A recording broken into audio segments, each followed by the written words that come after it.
Are you saying on Libya? Can you say on Libya that basically the buck stops with the State Department on security? Then it doesn't stop at the White House. Well, that's an unartful, made-for-television phrasing, Ed. But the fact of the matter, the State Department, the president can't deal with that. Basically, he doesn't make those assessments, is what you said. There are thousands of diplomatic personnel around the world. There are countless facilities around the world, and I am saying that when it comes to the number of personnel who are in place at consulates and embassies and other diplomatic facilities around the world, those decisions are appropriately made at the State Department by security personnel. When it comes to funding, yeah, this president fights to make sure that embassy security and diplomatic security is adequately funded, make sure that that funding is restored when efforts on Capitol Hill are made, principally by House Republicans, including Congressman Ryan, to slash it in order to cut taxes for the wealthiest 2% in this country. You bet. That's the president's responsibility, and he has demonstrated that he's kept that responsibility. To be clear, you were saying from this podium that the president and the vice president have never been briefed about the fact that security, more security, was needed in Benghazi. You're saying they were never in the presidential daily briefing, never briefed. What I'm saying is that matters of security personnel are appropriately discussed and decided upon at the State Department by those responsible for it. Right. Obviously, it is the case that everyone responsible for national security in this administration, and those I believe who are knowledgeable about it on Capitol Hill, have long been aware of the fact that Libya is a dangerous place. So then why did the vice president say that he and the president were not briefed? If what you are doing, Ed, and I know you're conscious of it, is actually saying something that was not said last night. What the vice president said was that we weren't told they wanted more security. There is what he said. That's a quote. Correct. And he's talking about never briefed. That's clear. He was never briefed that more security was needed. There was a 4.5-hour public hearing where this issue was talked about, where the very specifics of requests for security personnel were made, were adjudicated at the State Department.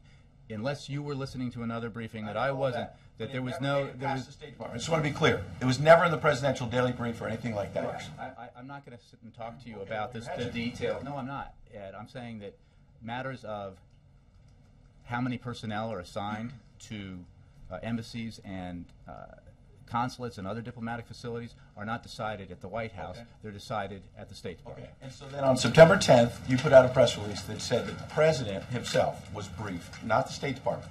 The president was briefed about consulates and other installations around the world and the security posture ahead of the 9/11 anniversary.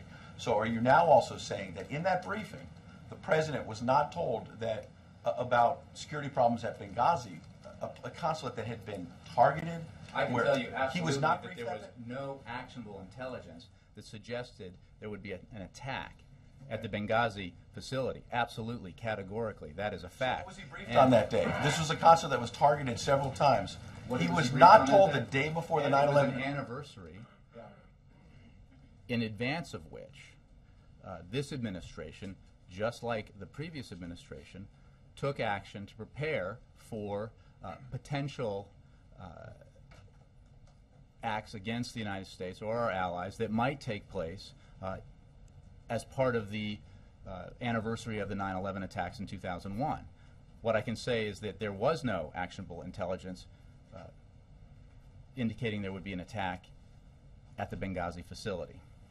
That's different, though. What I'm asking is actionable intelligence. I understand that distinction, but you're saying the president on 9/10 was not told broadly about the consulate in Benghazi being targeted several times, there being problems, there being concerns about it, the ambassador wanting more security. He wasn't told about any of that?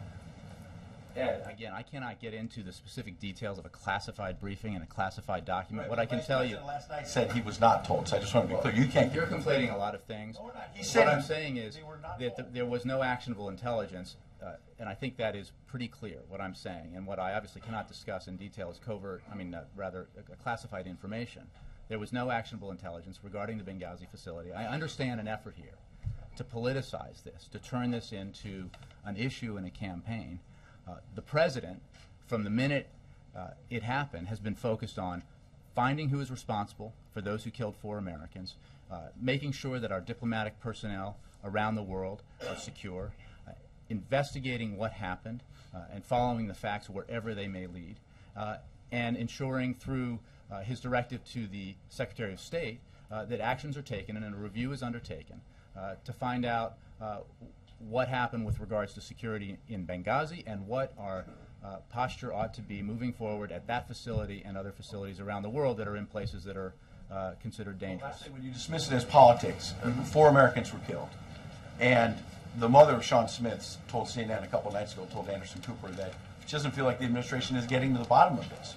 What do you say to her? I don't think she's making politics out of this. She just said, I want to know what happened to my son. Well, and nobody wants to know more than the President of the United States. So rather than speculate and hypothesize and take political shots on TV, this President has made sure that the FBI is investigating what happened, that the State Department set up the Accountability Review Board to assess what happened in terms of the security posture in Benghazi, and that is underway. And as the Secretary of State said just moments ago, what has always been the case is that we have been very transparent about what we know and made clear that as hours and days and weeks have passed by and more facts have come to light and more has been revealed through the investigations underway, that we have gained a clearer picture of what happened and what did not happen. And we've been very transparent about that. From the beginning, what we have seen, unfortunately, because this is not our tradition, an effort by some to turn this into a partisan fight. And that's a shame when we're talking about brave men and women in our diplomatic service who serve Democrats and Republicans, who represent the United States and the American people and America's interests abroad, often in very dangerous parts of the world.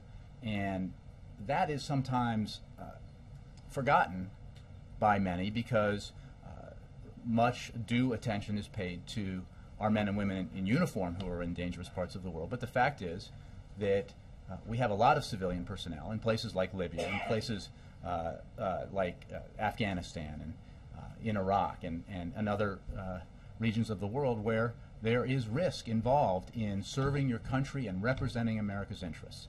And the President is focused on finding who is responsible, bringing them to justice, investigating to the end what happened, and taking appropriate action to ensure it does not happen again.